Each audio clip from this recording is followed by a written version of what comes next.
When assembling the new 2008 greens mower, the first kit you're going to need to assemble and install is the front attachments parts adjustment kit.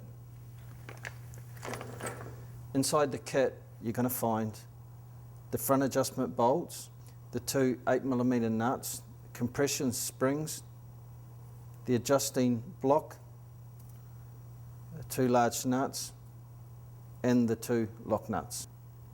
So first, by taking the new adjustment bolt, get the 8mm nut and ensure that you have the round side down. Okay. Next, grab a compression spring and just slide the compression spring over. Third piece we need now is the adjusting block. Drop that on, grab the large nut, thread this down, and then get the locking nut last. Once we've finished one, we'll now repeat that and do the second one. Next, we're going to go through the installation of the front attachment adjusting assembly. And we're going to need to apply some grease to the protruding edge here. It doesn't need a lot, but just ensure that you put a small amount there and you smear it around it. This will ensure that it won't seize in the housing. Next, when we take that, ensuring that the protruding side is facing towards the housing, we slide that into the hole. Next, you're going to need to take one washer and also one stop ring. You'll notice on these stop rings there is a rounded side and a square side. Ensure that the square side is facing outwards. This will ensure that it doesn't come off too easy.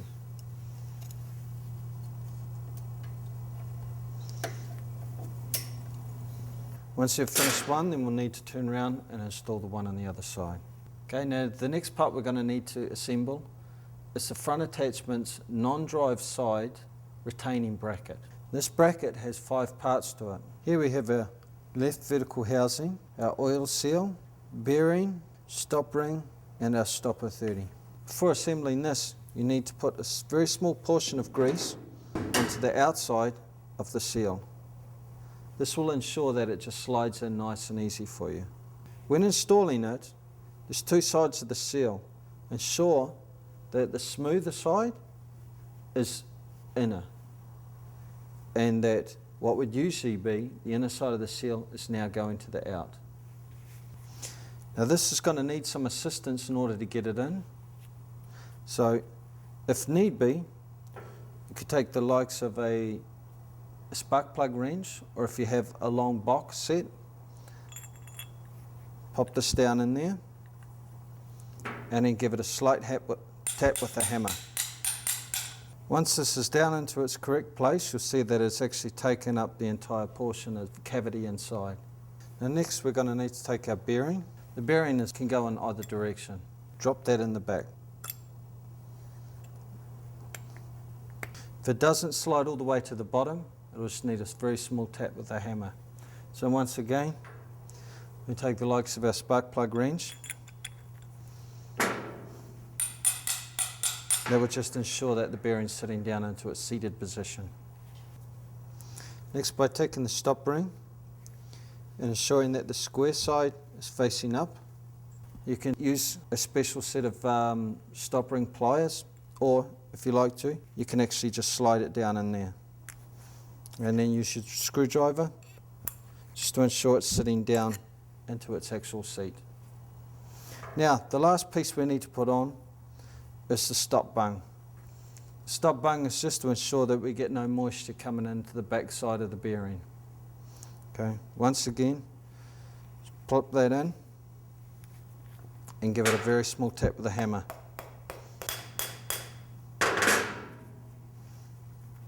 Once the bung's been installed, we've now completed the assembly of the non-gear drive side front attachment bracket. The next thing we'll need to do is we have this cover, railing cover, and we're going to need to remove that in order to be able to put the front attachment on. It's quite simple, it's just removing 2 bolts. You need 2 30mm wrenches, taking off the front first, then we'll turn around, just holding your hand on it, we'll actually remove the bolt from the rear. This will just drop off here, which will expose the front attachment drive gears.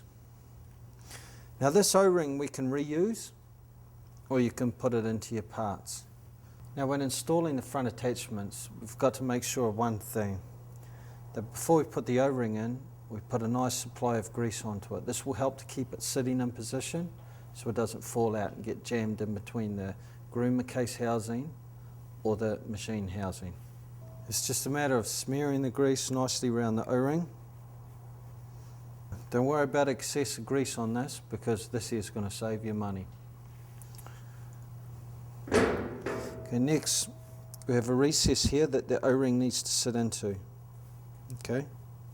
Now when you put it on, you need to make sure, come in from the side, make sure that the gears don't nip that O-ring.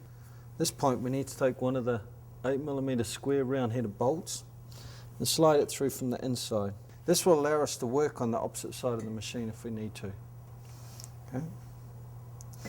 Before placing this in as well, we'll need to put some small amount of grease into it. This will ensure that the seal isn't dry when the shaft goes in. Okay. Before the seal goes on, we've got 3 washers. These washers need to be slid on first. Then this here can slide on, and allowing us to once again put bolt through from the inside out.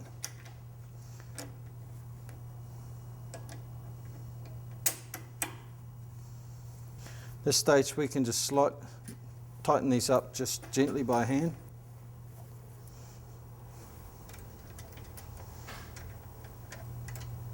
Once again, when you're pushing this up, you want to make sure that this is sliding in with your hand. You don't want to have to screw this in with the nut and end up squashing that O-ring. The next piece we need to install is the rear locking bolt. This bolt here, when going on, just ensures that the front attachment won't come away from the housing when you're adjusting the height of the depth of working height for you. Just need to put a very small portion of grease onto the thread, and this will go in from the back here. This can be tightened up by hand until it gets to the point where it'll contact at the end of it. When it contacts then we need to give it a very small amount. Okay. Because of that bolt into the aluminum housing, you need to be very careful. If we close that down too much, tension it up, there's a possible chance that we'll end up stripping the thread in the aluminium housing. So please take care on that one. And now we have the completed assembled front attachment. The 3 points of concern is the rear locking bolt to ensure that when you're adjusting it doesn't move away from the housing, is in place and not tightened too tight.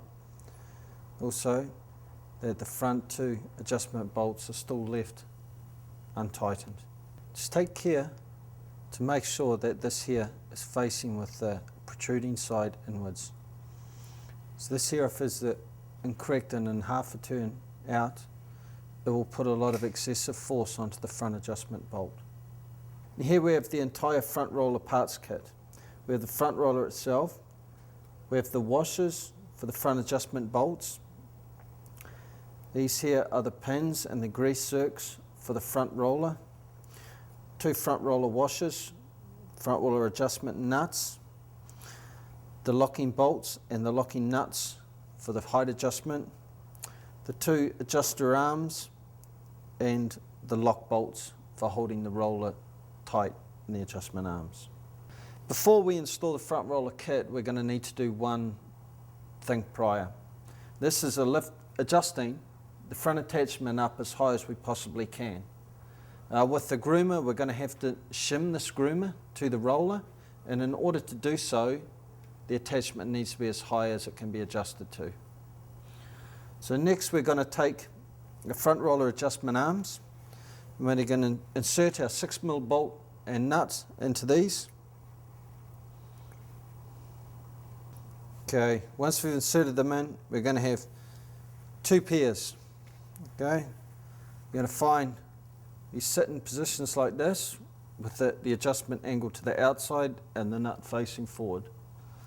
Okay, so first we're going to take the right hand side as we're looking from it. we get the front roller, place it down like this, take one of these washers and drop it over. You're going to see a flat portion on this front roller. That needs to be pointed towards the locking nut. Okay, once it slides on like this, it's then a point of tightening up.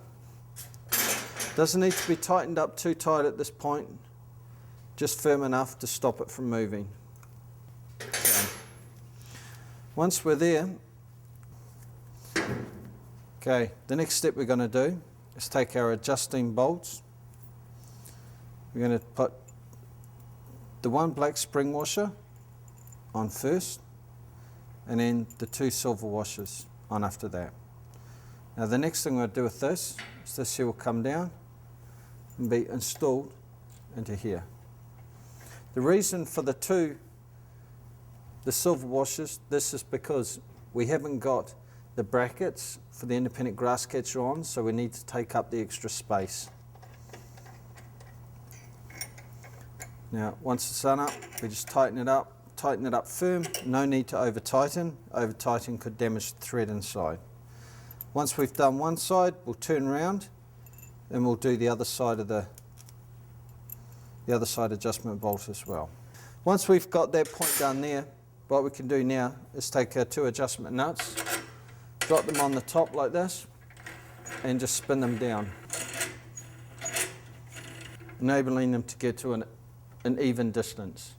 If they're offset too much when you put the roller up, what it's going to do is it's going to bind itself on the shaft because they won't be straightly aligned. Okay? This point, what we need to do is take this roller here, fit it up like this into this side here. Okay? From there, the next point we'll do in the next step is we're going to take this here, which will fit in just like that. We're going to drop this washer in between here,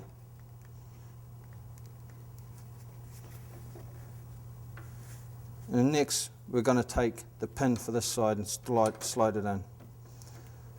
It's going to bolt itself straight into the end of the shaft. You have to make sure that this washer doesn't slide out of place like this, because if it does, when you tighten it up, it will bind itself in there. Okay? At this point, because you've got this in, you will not need to hold it. It will hold itself in position for you. Once you get that tightened up in there, give it a little tap, tighten. The next point we need to do now, the next step, is we need to throw these bolts in. Front adjustment bolts. Needs to have one silver washer first, one black spring washer next, and then the long bolt, the long nut, sorry, for the end of it. Screw that up.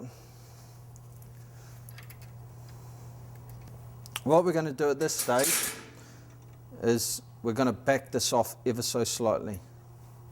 This will just allow it to travel a little bit inside here. And then what we're going to do is we're going to tighten these adjustment bolts up here on this side. What that's going to do is help to center. These will be held in a fixed position now. By spinning this now, what we're going to do is we're going to ensure that this roller is centered, that it's not tight. Okay, and if it spins nice and easy, the next point we can do now is just lock that back up again, and the same on this side. The next thing we need to do now is install the left-handed threaded grease nipple retaining bolt. This is actually designed because we have support rollers that go onto these, and by being left-hand thread like this, it turns like this. So if the support roller ever seized on the shaft, it would tighten itself up instead of undoing itself like it would if it was a normal thread. So once these are put in, screw that in tight. Don't need to over tighten that, just give a little tap. Okay, now insert our grease zerks into these. We're going to need a 7mm spanner wrench to tighten these up. Okay, now that's the installation of the front roller. The next point, what we have to do next is we're going to have to turn around and adjust the groomer to the front roller. How we're going to do this now is we'll need to back off these nuts here on the front adjustment lock nuts. Next what we'll do is we're going to adjust the roller up closer to the groomer. This will allow us to check it to make sure there's no problems.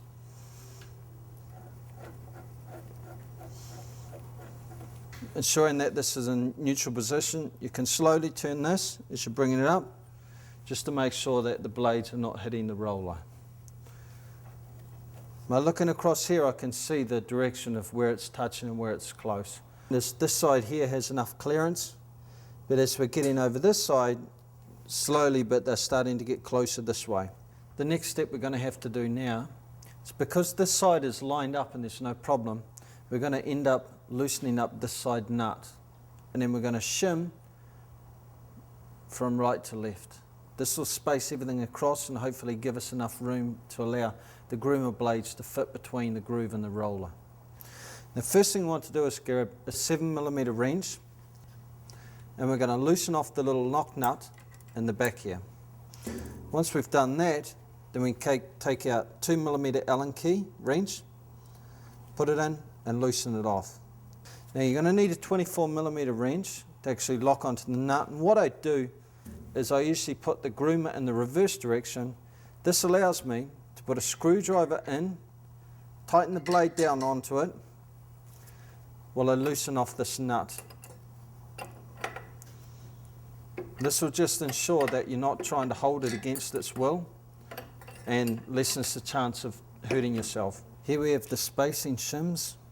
These are used for spacing the front attachment to allow the blades to fit nicely in between the grooves and the front roller. These shims, the way they are, they're like a C. This is allows us to drop them in where we need to. Okay. Now usually I'll start, we're going to use 5 shims on average. I'm going to start back here in this area here, and I'm going to drop one in. I usually space it out 5 times in between there, and I'll drop another one up and I'll bring it up from the bottom in. I'm going to come along here and I'm going to drop another one down from the top in. At the same time, you might find you'll have to continue to loosen this off at points in order to be able to give yourself the gap that you're going to need.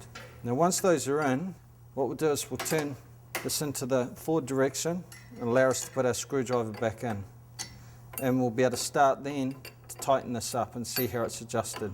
Now what you're going to find is usually that 5 shims will be enough. Sometimes you might have to use 6, but usually 5 should give you the gap and the spacing that you require and able to allow 2 blades to fit into each groove on the front roller. What I do now is by putting the screwdriver in, putting the driver in, this allows me to tighten this up nice and tight. Finally now we just need to replace our Allen key screw. So what we'll do is we'll just turn this back down to where it's facing to the bottom, place it up and in, and then just do up our very small locking nut. Okay, and our front attachment is now shimmed up, ready to go. And now to install the de-thatcher and brush, you will just go through the same steps again.